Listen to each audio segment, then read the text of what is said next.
Salam sejahtera bagi kita semua, Namo Buddhaya. Ya, hari ini kita akan cerita-cerita mengenai pelimpahan jasa.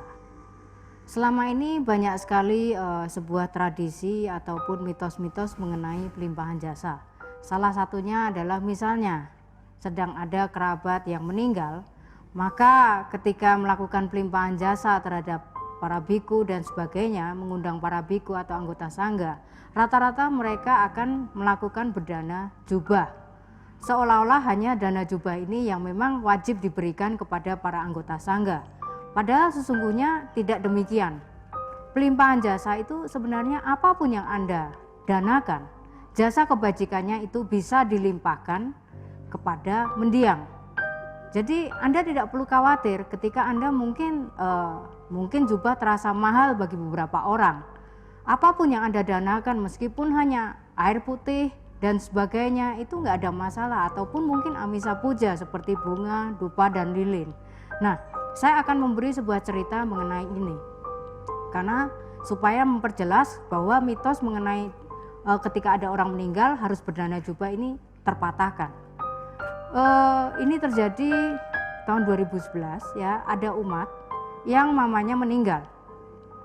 Kemudian dia karena Buddhis Theravada, dia sudah melakukan pelimpahan jasa secara Theravada selama 7 hari berturut-turut, dan dia sudah melakukan dana jubah sampai 2 kali. Nah, ceritanya ketika dikremasi, ada orang yang berada di tempat kremasi ini yang indigo, yang sanggup melihat yang dikremasi ini atau mendiangnya ini dalam kondisi telanjang.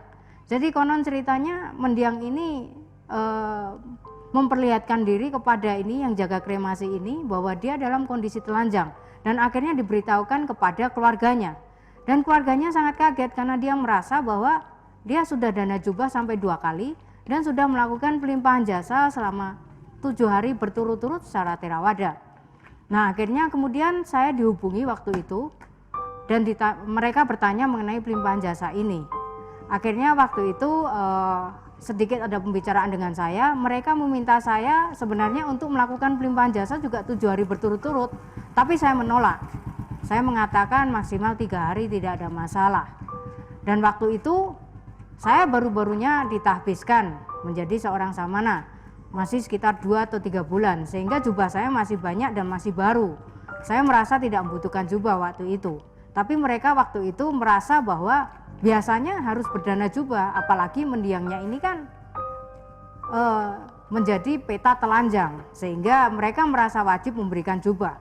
Lalu saya mengatakan kepada mereka, tidak perlu. Anda bisa melakukan hal lain, misalnya mungkin Anda berdana makan, lalu jasa kebaikannya dilimpahkan kepada mendiang, atau memberi amisa puja.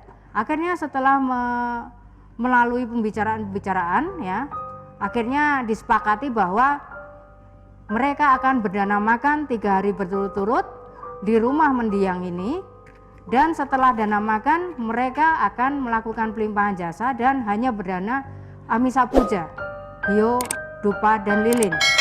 Jadi saya lakukan pelimpahan jasa itu 3 hari berturut-turut, dan mereka hanya berdana makan dan berdana hio, dupa, dan lilin.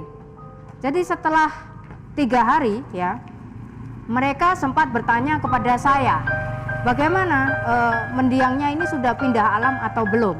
Dan saya mengatakan sama mereka, yang namanya pelimpahan jasa itu, kalau memang ini diterima oleh mendiang, maka biasanya mendiang akan memberi sinyal.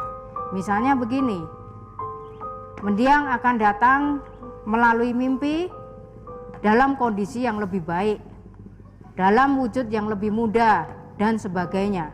Karena mereka tahu berterima kasih. Dan saya katakan kepada mereka, silakan tunggu, kurang lebih 7 hari biasanya sudah ada sinyal-sinyal. Dan kira-kira sekitar 5 hari setelah pelimpahan jasa terakhir itu, adik dari mendiang dan anak dari mendiang mendapatkan mimpi yang sama, bahwa dia didatangi oleh mendiang dalam kondisi sudah memakai pakaian yang bagus dan kondisinya lebih muda, bahkan berterima kasih karena sudah didoakan. Nah, jadi Bapak Ibu saudara saudari sedama, dari sini kita bisa lihat bahwa sesungguhnya apapun yang kita danakan itu akan melimpah kepada mendiang, karena kita tidak pernah tahu sebenarnya apa yang dibutuhkan oleh mendiang. Maka ketika melakukan pelimpahan jasa, sebenarnya jasa kebaikan apapun bisa melimpah kepada mendiang dan akan menjadi apapun yang mereka perlukan. Tetapi ada syarat pelimpahan jasa. Kenapa ada syarat pelimpahan jasa? Karena seperti yang tadi saya sampaikan, orang ini sudah 7 hari berturut-turut melakukan pelimpahan jasa secara tirawada. Tetapi kenapa kok gagal? Nah, di sini saya ingin menjelaskan. Banyak orang yang tidak paham mengenai pelimpahan jasa, sehingga akhirnya menganggap pelimpahan jasa itu hanya sebuah ritual dan tradisi biasa di dalam tirawada. Ketika Anda melakukan pelimpahan jasa, Anda harus melakukan pelimpahan jasa itu dengan hati yang tulus, dengan penuh cinta kasih dan penuh konsentrasi. Nah, di sini ya, banyak orang yang tidak memahami. Kadang-kadang mereka berpikir bahwa ketika melakukan pelimpahan jasa, itu yang penting memanggil anggota sangga. Apalagi misalnya semakin anggota sangganya semakin banyak, maka pelimpahan jasanya semakin cun. Atau mungkin ketika memanggil atau mengundang seorang sangga, misalnya semakin mahatera, semakin tinggi wasanya, maka dianggap itu semakin cun. Ini salah, karena yang melakukan pelimpahan jasa bukanlah anggota sangga, tetapi anak cucunya, ya.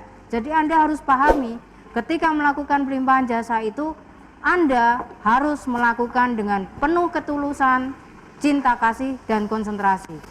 Kenapa? Karena mereka baru bisa menerima ini ketika Anda dalam kondisi batin yang penuh cinta kasih, ketulusan, dan konsentrasi. Jangan lupa bahwa makhluk halus itu dapat membaca hati dan pikiran kita.